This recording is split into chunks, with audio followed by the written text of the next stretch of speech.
నేను ప్రతిజ్ఞ చేస్తున్నాను.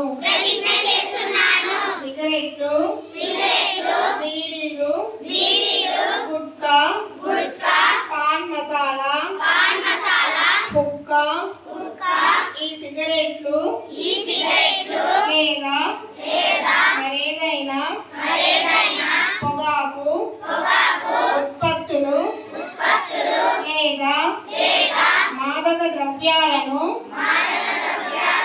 ఎప్పుడు ఉపయోగించనని నేను కట్టుబడి ఉంటాను.